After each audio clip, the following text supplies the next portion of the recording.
ఎందుకంటే వర్షం గారు ఇక్కడ హర్షించాల్సిన విషయాలు ఎన్నో ఉన్నాయి. కమ్యూనిస్టు పార్టీలుగా సాయుధ పోరుకు సై అంటూ విప్లవ బాటకు జై అంటూ సాగిన దక్కిన పొలాన ఒరిగిన వీరుల నెత్తుటి మంటల ఎరుపుల నిండి ఎగిసిపడింది ఈ శిఖరానికి స్ఫూర్తి నివాళులు అర్పిస్తున్నాం. ఇక్కడ మనం వర్షం కూడా హర్షించి కురుస్తుంది కాబట్టి కాసేపు తెలిస్తే వచ్చే నష్టం ఏం లేదు, కామ్రేడ్ కోసం నిలబడితే వచ్చే కష్టమేం లేదు. ఎందుకంటే ఈ సృష్టిలో కష్టజీవుల గురించి నిలబడింది, కలబడింది, కొట్లాడింది ఒక కామ్రేడ్లు మాత్రమే. మొత్తం చరిత్ర తిరిగేసి చూసుకోండి, మొత్తం చరిత్ర తిరిగేసి తిప్పేసి మీకు వీలున్నంత వరకు వెతికి చూడండి. కామ్రేడ్లు లేకుండా ఏ పోరాటం జరగలేదు. నాటి సాయుధ పోరాటం నుంచి నిన్నటి తెలంగాణ పోరాటం వరకు కామ్రేడ్ల కష్టం ఉన్నది, కామ్రేడ్ల ఇష్టం ఉన్నది, కామ్రేడ్ల ఎంత నష్టం ఉన్న దాన్ని ఏమంటాం వాళ్ళ పార్టిసిపేషన్ ఉన్నది.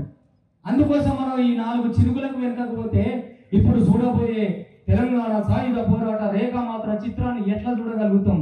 చినుకులు హర్షిస్తున్నవి, వర్షిస్తున్నవి. వాటికి తడవండి, జడవకండి, నిలబడండి, కలబడండి, మన సత్తా ఏంటో చాటండి. ఇవాళ ఇందాక చాలా మంది పెద్దలు మాట్లాడుతూ శ్రీలంకలో తెచ్చుకున్నాం, ఆడ తెచ్చుకున్నాం, ఈడ తెచ్చుకున్నాం కాదు. ఈడ తెచ్చుకునే చైతన్యాన్ని ఎప్పుడు తెచ్చుకుందామని అడుగుతున్నా. అక్కడ చైతన్యం వెల్లువిస్తుంది కదా, మన దగ్గర ఎందుకు వెల్లువించదు? మన దగ్గర ఎందుకు? అంటే ముఖ్యంగా మనం ఆలోచించుకోవాల్సిన కొన్ని విషయాలు చాలా ఉన్నాయి. మా కళాకారులు చదువుకునేది ఉన్నది, వేషాలు కట్టాలి కదా. మరి తెలిసి మాట్లాడతాను, ఎట్లా మాట్లాడుతుంది, నువ్వు పర్మిషన్ ఇస్తే.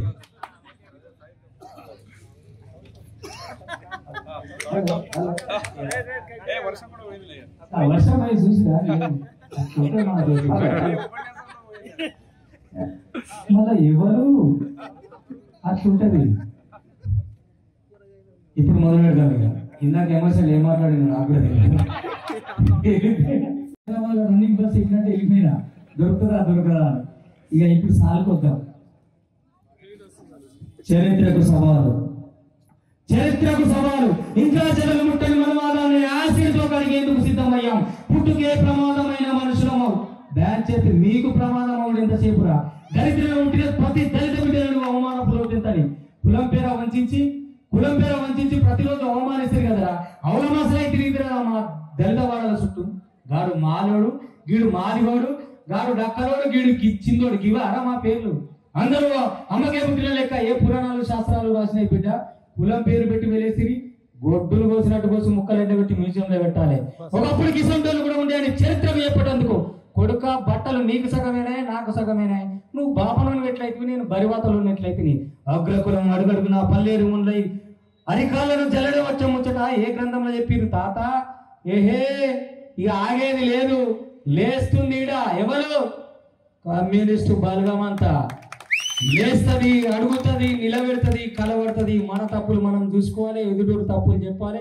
ఇదే సొసైటీ అని బల్ల గుద్ది ప్రశ్న లేకుండా కమ్యూనిస్టులు ఉండకండి. ఖచ్చితంగా we will do you question. అంతే, మనం అడగకపోతే నడవదు. ఇన్ని రోజులు అడిగినాం కాబట్టి నడిచింది. ఇప్పుడు ఎందుకో స్తబ్దతలో ఉన్నాం అనిపించింది.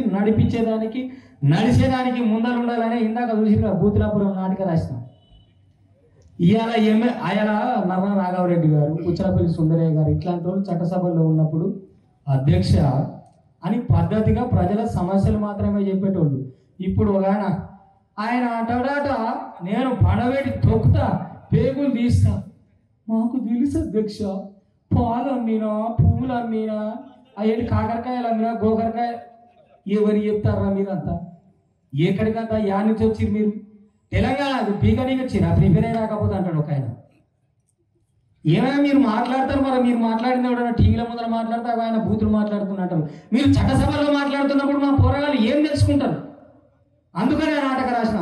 నిజంగా ఆ నాటక రాపించేందుకు నన్ను పిలిపించిన కట్ట నరసింహ, నాకు ప్రజానాట్య మండలి రాష్ట్ర అధ్యక్షులు. ముఖ్యంగా నేను ప్రజానాట్య మండలి నా పుట్టిల్లు అనుకోండి. ఒక 10-15 సంవత్సరాలు నిర్విరామ అది ఉంటుంది. అది ఎట్లా చెప్పాలో తెలియదు కానీ సరే, నేను చాలా రోజులే పనిచేసిన, చాలా నేర్చుకున్నా. ముఖ్యంగా ఒక కళాకారుడు క్రమశిక్షణతో ఉండాలంటే మటుకు అది సిపిఐ, సిపిఎం, ప్రజానాట్య మండలిలో ఉన్న కళాకారులకే సాధ్యమవుతుంది. బికాస్ ముందు వాళ్ళు ఒక పద్ధతిని నేర్పి తర్వాత కళ నేర్పుతారు. ముందే ఇబ్బడి ముబ్బడిగా విచ్చలవిడిగా ఏదో నేర్పేసి ఏదో చేసే పరిస్థితి ఉండదు. కాబట్టే అట్లా వచ్చిన కాబట్టి ఈడ ఉన్నా నేను. కళానేడు వలలో చిక్కిన చేపైందని ఒక 550 మంది కళాకారులను ప్రశ్నించింది నేనే. 10వ తరగతి ఫెయిల్ అయిపోయి టీవీ5లో చలో అందరికీ శనార్థులలో వచ్చేసి మీ మాస్ మల్లన్న అని రోజు 8:30కు వార్తలు చదివేది కూడా నేనే. నా చదువుకి నేను చేస్తున్న జాబ్కి సంబంధం లేదు. బికాజ్ ఓన్లీ ప్రజానాట్య మండలి క్రమశిక్షణకు మారు పేరు. నన్ను తీసుకొచ్చిన గురువు మా చంద్రమౌళి కూడా ఇక్కడ ఉన్నాడు. మా అన్న పాపం నేనంటే బాగా ఇది అంటే ఆయన పాట చూస్తూ ఓపెన్ చెప్తున్నాడు. నాకు చాలా సందర్భాలు రాలేదు. మా ఊరికి వచ్చి మానేరు కళాజాతలో పాడిన మా స్వేచ్ఛ గీతం పున్నమి ఎన్నెల్లో వచ్చే జొన్నల బండ్లు అనే పాట పాడుతున్నప్పుడు ఈయన మస్తు పాడుతున్నాడు. సెల్ ఫోన్ లేని కాలం, సెల్ ఫోన్ తెలియదు అప్పుడు. ఒక పాట పాడితే అప్పుడే దిమాగ్లో పెట్టుకునే రోజుల నుంచి మా చంద్రమౌళి అన్న ఇన్స్పిరేషన్. అక్కడ నుంచి మన కట్ట నరసింహన్న, తర్వాత ఆనందన్న పాటలు, తర్వాత బొర్రెంకన్న యాక్టింగ్ ఇట్లాంటివన్నీ చాలా చేసుకొని నా ఇంటికి రాస్తున్నానే నాటక రాసిన కాబట్టి మీ అందరిని నవ్వించగలిగిన అందుకు ధన్యవాదాలు. వెనకంగా చేతులు మాట్లాడుతుంటే ఇక ఉంటుంది.